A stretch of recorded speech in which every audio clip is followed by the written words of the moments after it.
Hey, welcome back everybody. If you grew up in church, you're probably familiar with today's topic, Nephilim from Genesis, and today we're going to take an investigative look to see who or what they really were. Now, growing up in church, I was always taught that in Genesis 6, before the flood, angels looked down from heaven, they saw beautiful women, and they came down to earth and had kids with them. The result was a race of superhuman giants called the Nephilim.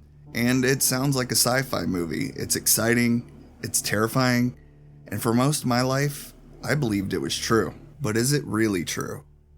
When we actually open the Hebrew text, the story becomes much more complicated and perhaps more convicting. Who were the sons of God? Who were the Nephilim? Well, to answer that, we have to look at three competing views. We have to investigate the original language and confront the words of Jesus himself. Now let's start with the Hebrew. The phrase in Genesis 6:2 is Bene ha-Elohim, the sons of God. Those who hold the angelic view have a very strong argument here. They'll point you immediately to the book of Job, because in Job chapter 1 verse 6 and Job chapter 38 verse 7, this exact phrase refers unmistakably to heavenly beings or angels appearing before God. If you only look at Job, the case seems closed. Genesis 6 must be about angels, right? But let's widen our lens a little bit, and the definition changes. See, the Bible also uses sonship language for humans who are in covenant relationship with God. In Exodus chapter 4 verse 22, God calls the nation of Israel my son, my firstborn. In Hosea 1:10, the Israelites are called sons of the living God. And in the New Testament, Romans chapter 8 verse 14 tells us that all who are led by the Spirit of God are the sons of God. So linguistically, we have a stalemate. The phrase can mean angels, or it can mean God's covenant people. Next, let's look at the word Nephilim. It comes from the root nephal, which means to fall. It can mean the fallen ones, or those who fall upon others like bandits or tyrants. It's a rare and pretty mysterious word, but notice how Genesis 6:4 describes them. It calls them Gibborim, mighty men who were of old, men of renown. The word Gibborim is crucial. It's the exact same word used later for King David's mighty men. These were human warriors who were incredibly strong and skilled, and the same word is used for Gideon, it's used for Nimrod, and the rest of the Bible, Gibborim does not describe half-angel monsters. It describes powerful, famous, and very violent men. So we're still left with the question, who are they? And there are three main options here.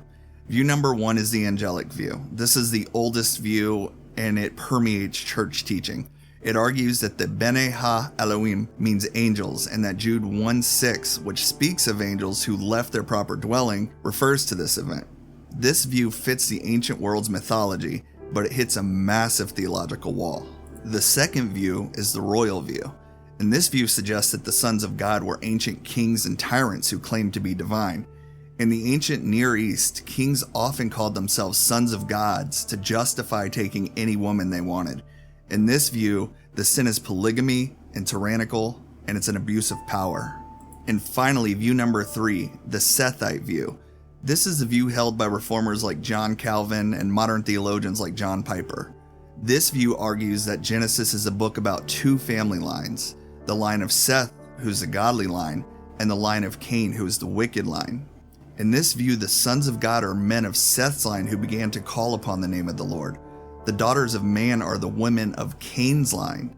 The tragedy of Genesis 6 isn't a supernatural invasion, it's a spiritual compromise.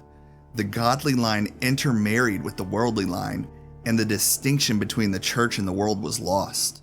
So why do teachers like John Piper reject the angelic view? The biggest hurdle comes from Jesus himself.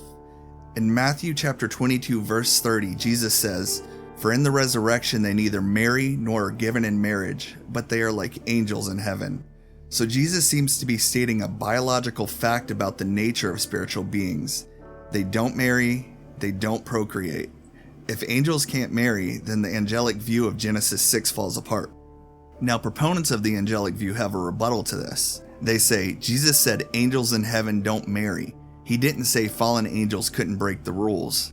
And that's a clever argument. But as John Piper points out, it requires us to invent a theology of angelic DNA and reproduction that doesn't exist anywhere else in Scripture. Now, when you weigh the evidence, the Sethite view fits the context of Genesis best.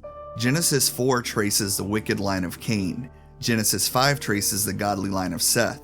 Genesis 6 shows the collision of these two lines and the mighty men, the Nephilim.